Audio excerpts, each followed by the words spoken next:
This is a Momentum Media production. Investing insights with Right Property Group, exploring trends in real estate and helping property investors gain financial security. Hi, good everyone. How you going? It's Phil Tarrant, co-host of Investing Insights with the Right Property Group. Hope you're well. Joined in the studio by Steve Waters, Victor Kumar, directors, Right Property Group. Gents, we've been doing this for a few years now, and it's funny how often the narrative comes back to repeat.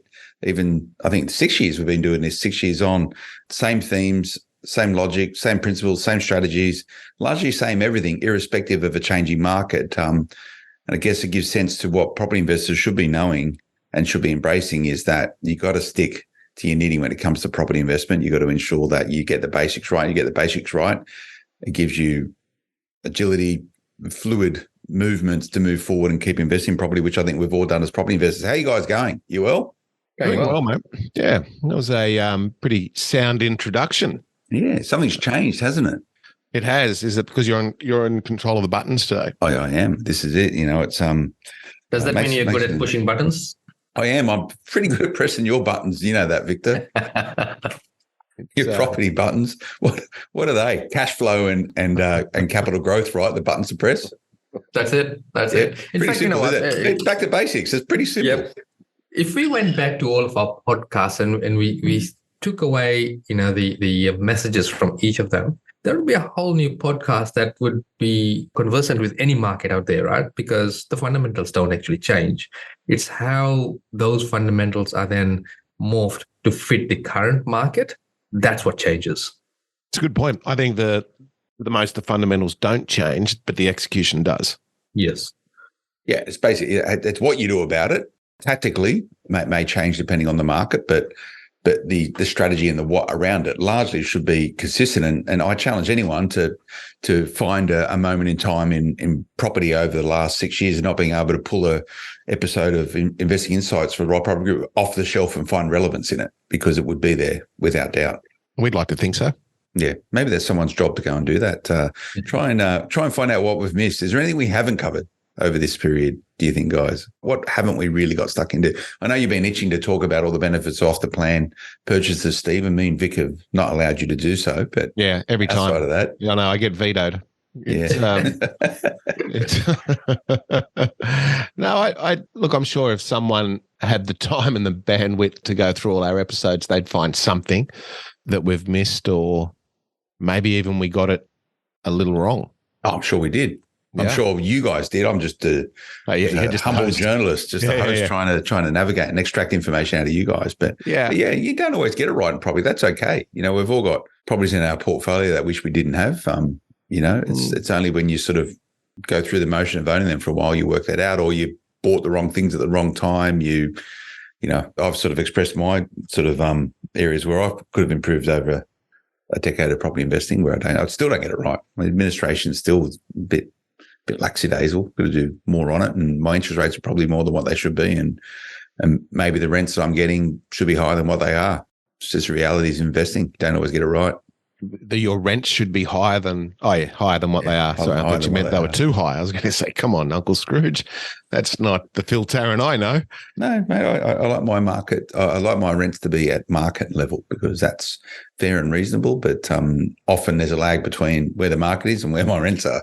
So I've been getting stuck in it. You guys do it better than me, though. I think you guys, the plumbers with the leaky pipes. You're doing great work for other people, aka other property investors, but you don't always do it as good yourselves. 100%.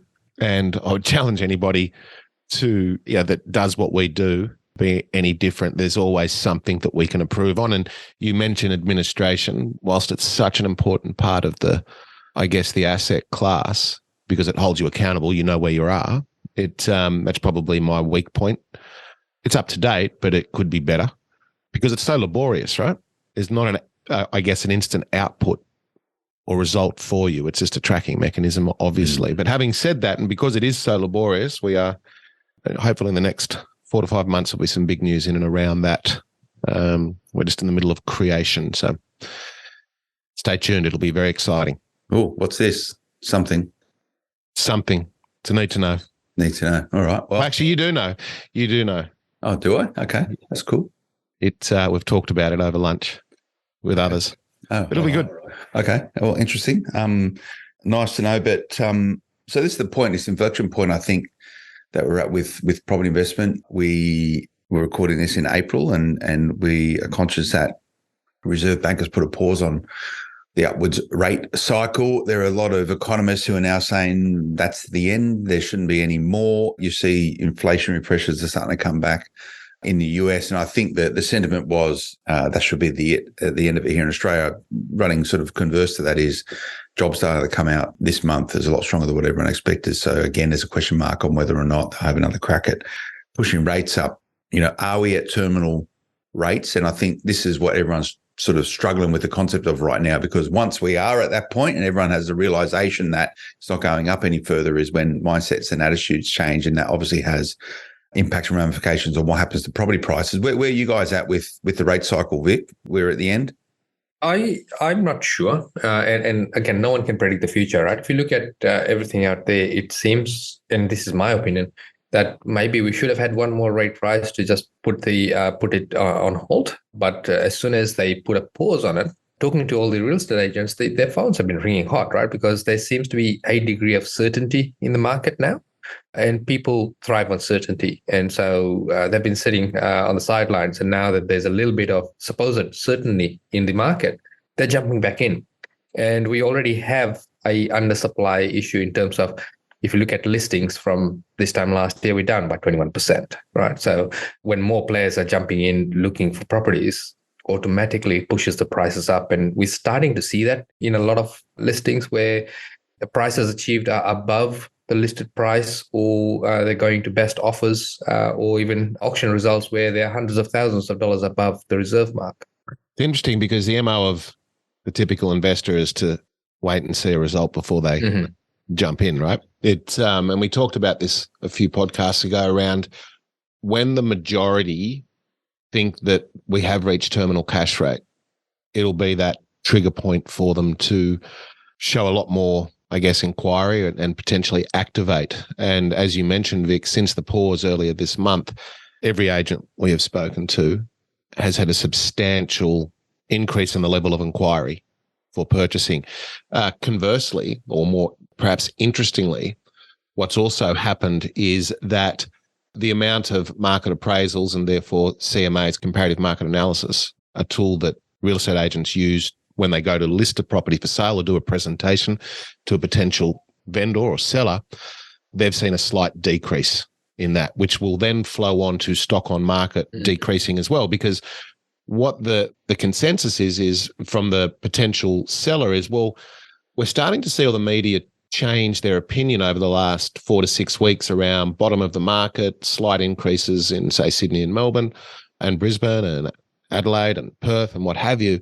Now we've reached this potential, I guess, end of the rate cycle, which is yet to be proved. They're saying, well, market's up, consumer confidence is up, which is another data point from Westpac last week. Maybe I'll hold off selling because the market is starting to improve. And as it improves, obviously more money in my pocket as a seller. And so there may be very well the case, which we mentioned last week's podcast, around less stock on market over the coming month or thereabouts as confidence improves.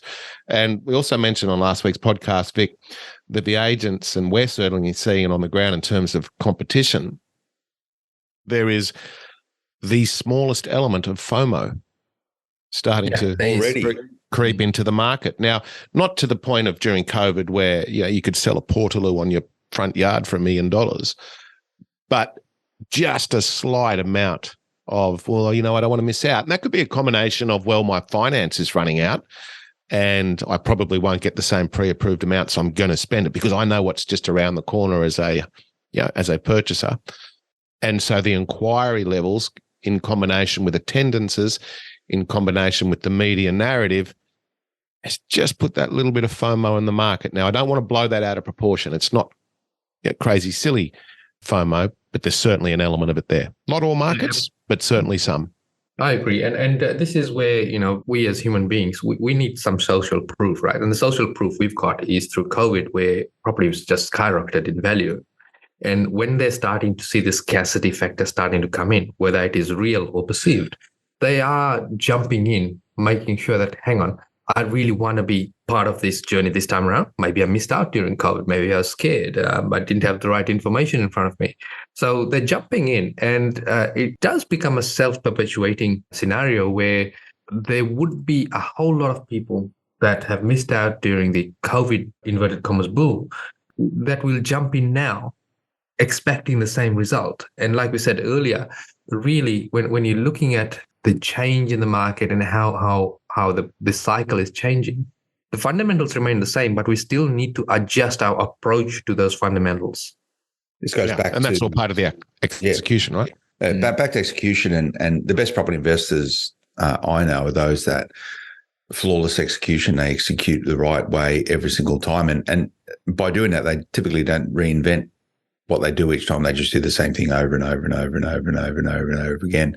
And they get very good at ironing out all the cracks and the creaks within that. So it's a smooth, seamless, predictable process that just gives continuity to their sort of success as property investors. I know a lot of them are eyeing this market right now, sort of sitting there thinking, okay, here we go. It's time to go again. We spoke by memory last year or maybe the year before, gents, around this notion of whether your portfolio was agile or fragile. So, that being of the idea is that you're there, you're engaged, you're connected, you've got the ability to maneuver with pace and with confidence, and that's what I'm talking to there. Those people who execute well all the time.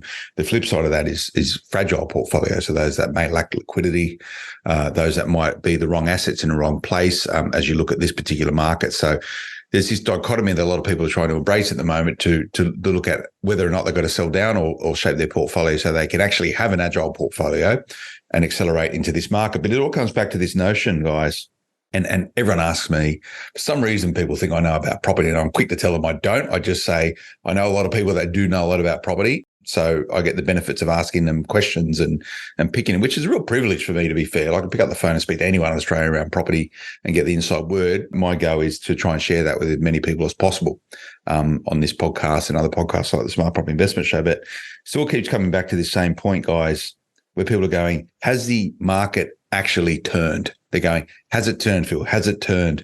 And, my response to them is, well, maybe there's more pain ahead.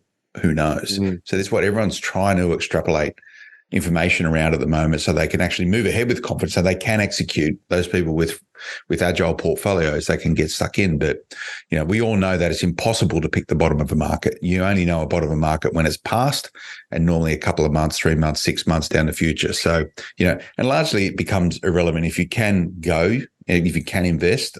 Timing is important, but if you miss it by a couple of months, who really cares? Doesn't matter that much. But, the question I pose to both of you, sort of individually and collectively, because you read off a very similar hymn sheet, but you've got your own sort of views on the world. Has the market turned? Have we moved from a market which you could identify as softening, as in the prices have come back universally across Australia since before the interest rates at the start of May last year? So has it turned, or are we still languishing in a very challenging market? Victor, you're first, mate. So if you look at how this has all panned out, right, the exuberance in the market is definitely gone. So as the interest rates started to increases started to come in, people sat back and took notice. A lot of investors actually hadn't seen an interest rate rise before, especially if they've just invested in this cycle. And when you really look at it, if you take away the exuberance in the market, so this was the silly money in the market where the interest rate that people were paying were phenomenally low, and so therefore everything was affordable. When you take that away and a bit of normalcy is starting to now creep in terms of the interest rates that are being charged by the banks now, it's settled back into its own rhythm, right? But there is another play over here, which is where people are chasing yield because they're starting to see, in inverted commas, higher interest rate. And they are now starting to focus on just the yield rather than the full fundamentals of the property. looking at all of the foundational aspects of property. So a lot of the uninformed and perhaps poorly informed investors that will buy and at this point in the cycle where there's all these conflicting signals, some markets going up, some markets going down, then you hear the news of properties going way above listed price. Once they've bought, they might have bought purely on the yield scenario and not necessarily the growth, taking the full growth factor or the liquidity of the property into play.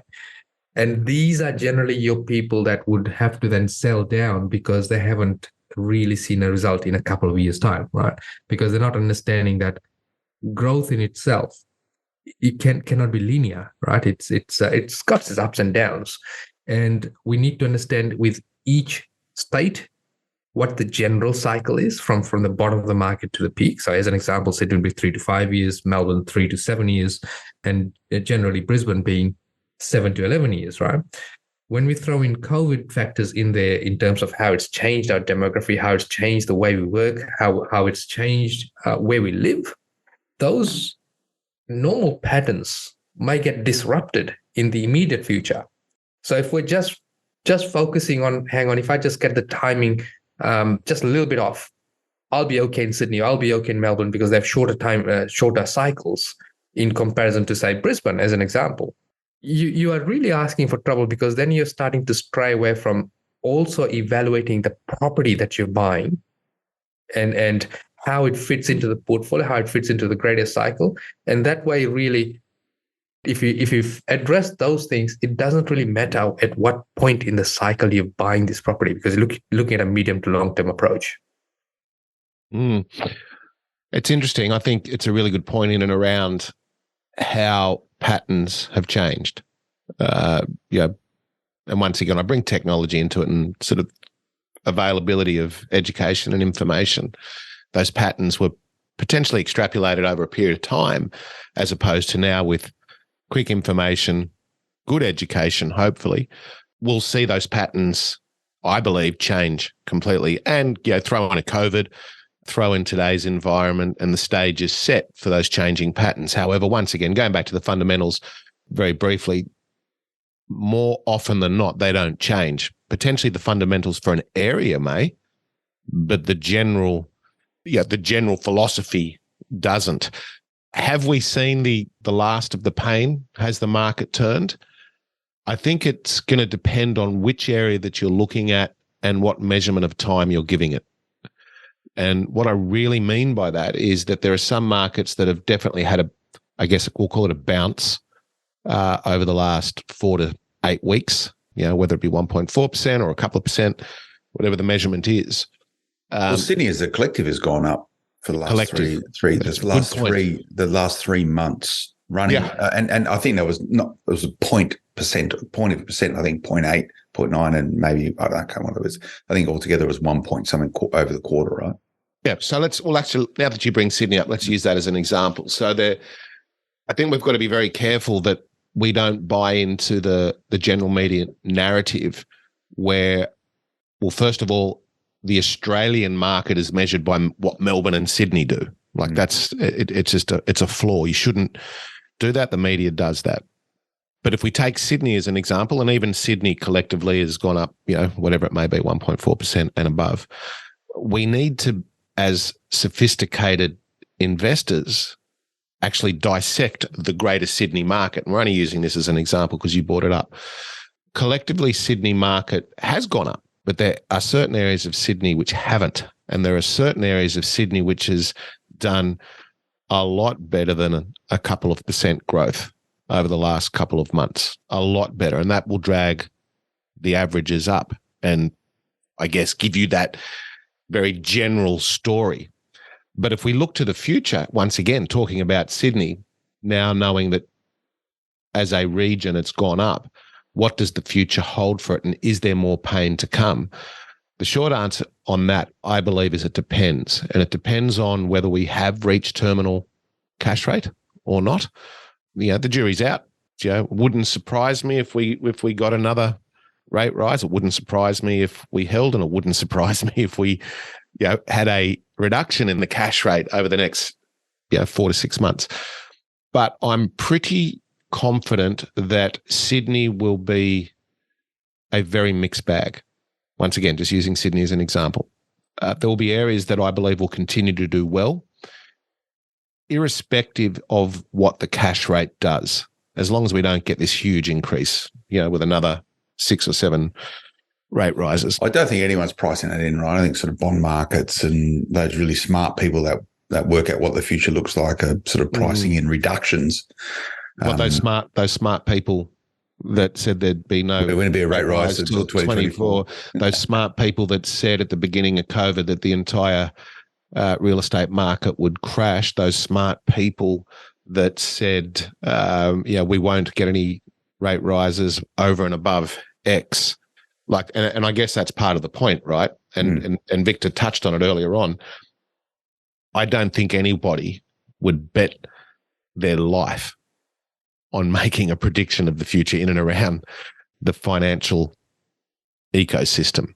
Yeah, I sort of know, and it's sort of quite considered, Steve, because the banks who essentially the rules for the banks are set by APRA, the prudential regulator.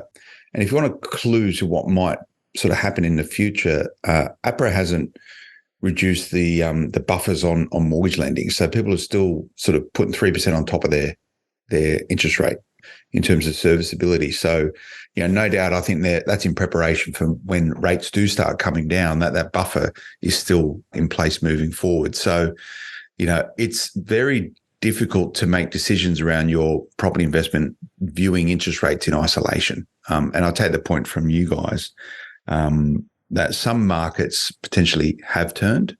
There are also markets where there are probably still quite a lot of pain ahead. And pain ahead, by that, we probably should define that. I imagine you're saying there's going to be reductions to values in those correct areas. Yeah, correct. But I think we're also putting too much emphasis on the cost of money, and which is a fair point, but we're not putting enough emphasis on how fluid the financial environment is, how easy it is to get credit, because you actually need both. Right? You need, and that's just liquidity, and that sort of determines all investments. And liquidity is a funny thing. It floats around. It's always there. It's just where it seems to get channeled. And, a lot of liquidity was pumped into tech stocks over the last few years. A lot of that liquidity has now come out.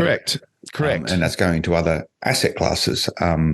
Property normally is quite attractive to liquidity. They're good bedfellows, liquidity and residential property investment, because that's sort of the mainstay of Australia's banking system is access to mortgages to drive, and that's synonymous with Australian. Well, it's a flight to safety. So, and it's a good hedge against inflation. Yeah. But just very quickly, coming back to Sydney, I think there's going to be a pinch point.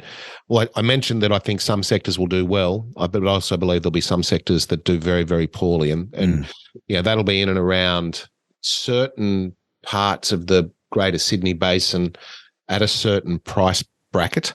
Yeah.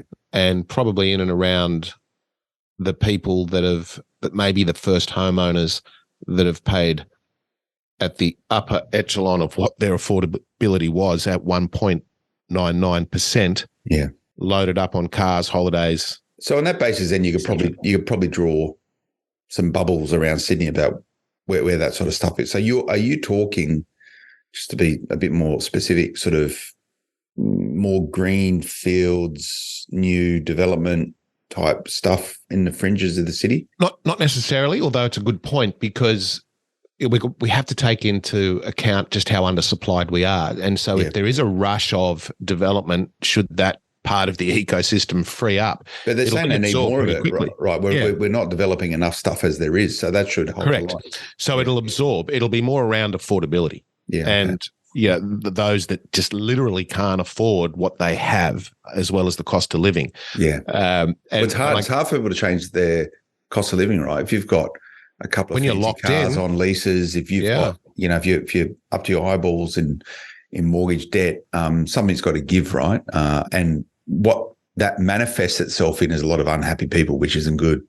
Correct. And unhappy people who are financially stressed in relationships often leads to, divorce and everything connected in with it. So and no doubt the Reserve Bank of Australia and regulators are very conscious about this, that the health and happiness and connectivity of of all Australians, a lot of it is inherently connected with their ability to feel wealthy or at least meet their financial commitment. Which is connected to their asset base being their home. Absolutely. Right? And that's just the Australian way, Vic. Well, it's the wealth effect. Sorry, just one other thing, Vic. Vic, that would be not you. You'd be Phil. It's I think over the short term, there's going to be quite a lot of masking. And what I mean by that is the medium term will probably yield the truth. And what I mean about that is that because of our undersupply and the construction issues that we continually have, that very low vacancy rate will temporarily mask what will be an underperforming asset over the medium to long term. But that's okay. And that's the reality. It's just actually understanding what are those underperforming assets which are still performing okay, even though they should be underperforming, which is that depends. A structural depends issue on how long you're going to hold them. Well, exactly, but it's a structural issue, right? Because I can't see. We've seen a spate of builders going bust just this week, right? Like, there's not going to be enough builders to build the housing that needs to get built. There's still the issues around red tape and regulation to get developments through. It's still a massive headache. You've got this influx of migration, which is now starting to kickstart, which is going to put a lot of pressure on rents in some of the areas that we're probably talking about right now. So that's not going to get fixed in any point soon, if not ever. But I think the complexity of those issues are going to be prevalent for the next 3 to 5 years before something tangibly happens to start changing and shaping that. So the point being, those underperforming assets will continue to probably perform okay purely because of that dynamic. Now, Victor, I guess the gold is how you actually get really good performing assets that also capitalize on that same environment. And that's what I'd be chasing as a property investor. Yeah, absolutely. And Bill, one of the trends that has started to emerge over the last couple of years is this reliance on desktop data, right? So, and I'm going to quote a really specific example to highlight that as to how dangerous that can be. Nothing wrong with using data, but you need to correlate it to what's actually happening on the ground, right?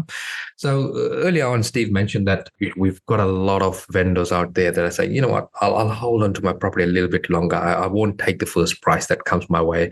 I'm going to hold out to what I want on my property. Now, one of the flow-on of that is it impacts what a lot of people use as metrics to see whether the market is cooling or going up or down, is the days on market.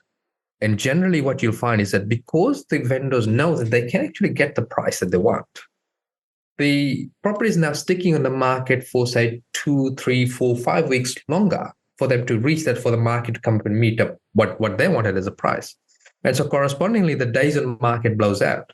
And if you are just investing, we're talking fundamentals, right? So if we're just investing with pure desktop data and not correlating what's actually happening on the ground, not understanding that there's a supply and demand issue, there's 21% less listings at the moment, and there's a little bit of certainty coming in the market.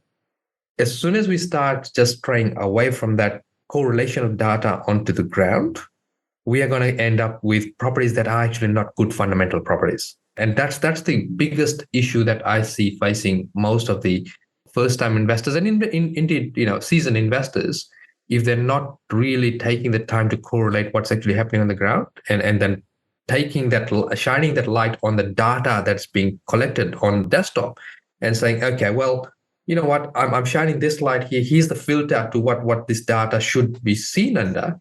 And therefore, that's the flow on. And therefore, this is the area I need to invest in. This is the type of property I need to buy. So for many people, then it must be this realization that we're in the normal property market. And that's pretty much we are. Yeah, we are. Yeah. We're starting to get back to normalcy. Yeah, it's not a buyer's market. It's not a seller's market. It's just a market. I think we did a podcast on that too, 4 to 5 months ago or thereabouts. And yeah, I think we called that, didn't we? Said it's nobody's market. And it's still sort of nobody's market. I reckon maybe it's the bank's market because they're making a few more bucks in interest repayments on their money that they've lent out to Aussie investors. Maybe it's the bank's market, the lender's market. Yeah, but I guess coming back to the question, is there going to be more pain or have we turned? I think, well, once again, it depends. In isolation.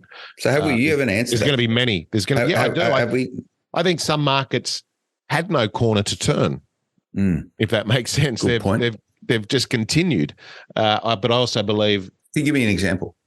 I think parts of Perth, parts of Brisbane. Like, Brisbane's a really good example where the data showed us that it had retracted in value as a very general statement, but there were areas that did not go back 1 cent. I was surprised just the other day.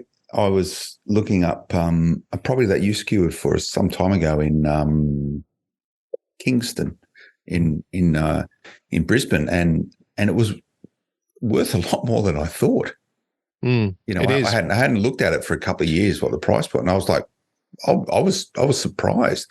Then I sort of went, no, it can't be worth that. And I looked at sort of the valuations on some of the property platforms, but then I went and looked at sort of post, recent sales, and yeah, it's about right. And I was like, so once wow. again, so that hasn't turned, it hasn't needed the turn. It's just done what it's done. Yeah, I mean, there's obviously examples in isolation as well. If something was under power lines, flood affected, or what have you, well, then they've suffered.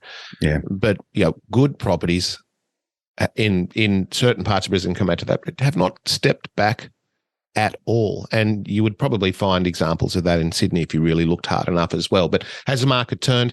Some areas, yes. Will it continue to turn? I believe so, because there's such a pent-up demand. But I also believe there will be, across the country in some localities, pain to come. Not like blood on the street pain, but enough pain within the localised markets to put a bit of pressure, I guess, downward pressure on it. So, embracing this idea that we're in a normal market, and in a normal market, you have good properties, you have properties that go sideways, and you have properties that suffer, i.e. they go backwards in value. Vic, where are the good ones? Where are all the good ones? And this is the $1 million question, right? It's what everyone asks you, no doubt, every day. You got. I get there's good ones, there's okay ones, and there's bad ones. I just want the good ones. Yep. It sounds like me. One of the things that when people meet me, right, and they realize what I do, and they say, "Oh, so where's a good place to buy?" Yeah, right. And that's the wrong question, right? It's the wrong question to ask, because the quality of your question determines the quality of the answer, right? So really what you need to know first is, what does your portfolio, what does your financial situation need?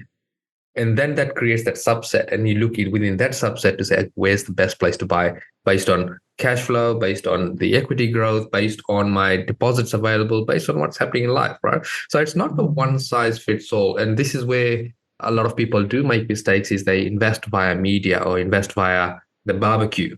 Someone's bought in Perth, so they're going to jump in and start buying in Perth without understanding the cycles there, without understanding the nuances of property ownership in Perth, or someone just jumping in and buying a property in Sydney. It needs to really come back to, what are you really trying to achieve? Are you just buying for the sake of buying because it's the in thing to do? Or are you really buying towards an end result? And once you've sorted that end result buying, it'll sort out where you're going to buy, because the property is just the vehicle, right? Really what we're really investing in is the leverage of finance. And if we can get that leverage of finance and be able to hold on to that leverage without impacting lifestyle, everything happens in the background. I think it's, just to go on for that a little further, I think it's the question that your barbecue mate should be asked, or he should be asking, is, this is what I can afford. So the question is, what can I afford? Because not everybody's going to afford Point Piper or Kirribilli of Sydney, as an example. Yeah, they may only afford Burke or Walker or whatever it may be. Everyone has that. Walker, one of the great suburbs of Australia, Steve. So is Burke, let me tell you. Yeah. It's one of the best places on this earth. I detect a hint of bias there, Steve. Massive amounts. But you can still pick up an acre out there for about $300.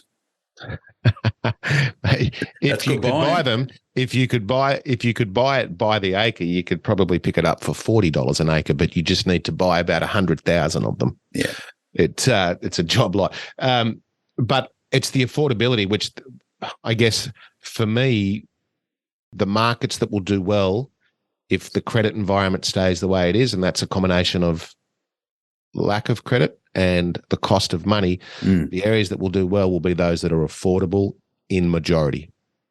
From a rent point of view, because there will be a ceiling on what people can naturally afford to pay rent, but also affordability to the purchasers.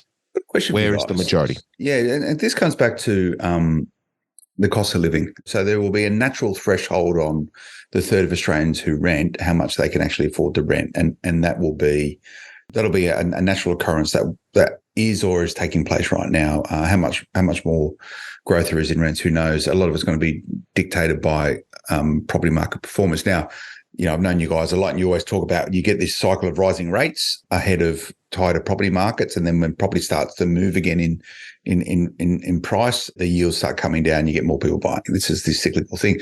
Are you seeing in the clients that you're working with, people with more than one job? Because everyone's talking about now to combat the cost of living, there's 2 and 3 jobs in there. Are you guys seeing that, or is it? What a good question. In terms of our clients, Yeah.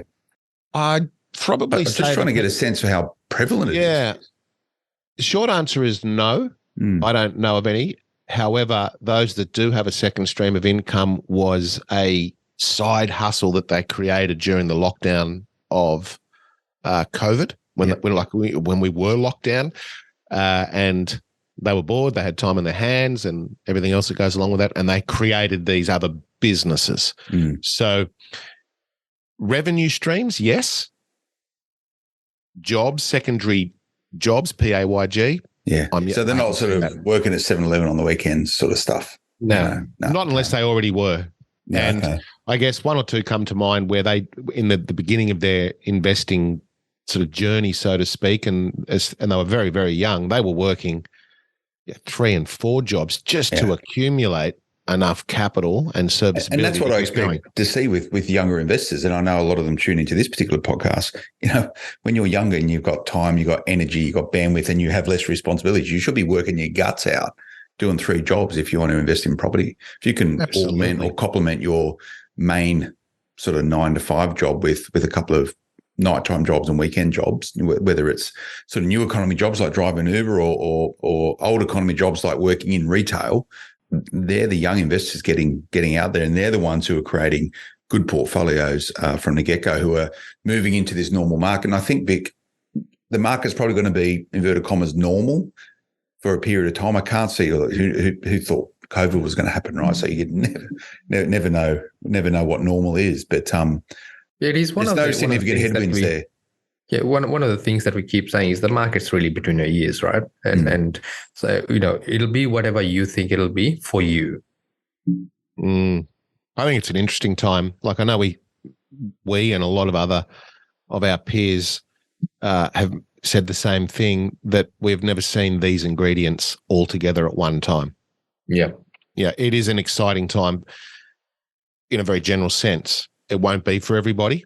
But going back to your point earlier, Phil, around being fragile or agile, we could break that down into just, points of liquidity and those that have prepared themselves for this moment in time to be able to act, and those that didn't. And I would probably argue that those that didn't, whether they have a property or 10 or none, I think if you polled basically the whole of Australia, the majority would agree on what's around the corner in terms of the market. But whether they do something about it or not is going to be yet to be seen. Well, they're the people who are probably sitting at home listening to this, or driving in their car, or sitting on their ride-on lawnmower at the gymnasium, wherever people listen to podcasts. It's scratching their head going, oh, well, yeah, it all makes sense. I better do something about it right now. A ride-on lawnmower at the gym, you're probably at the wrong place. Either or. I don't know, maybe. Vic, what do people do about this if they want to stress test this, see whether or not they've got an agile or fragile portfolio, whether or not they want to invest in a normal market? Can they speak to you guys? Yeah, absolutely. And you do get to speak with us directly, myself and Steve. There is a little bit of a process. So once you hit the contact me button on our website, you speak with Melissa, who's a very seasoned property investor. She's seen many cycles.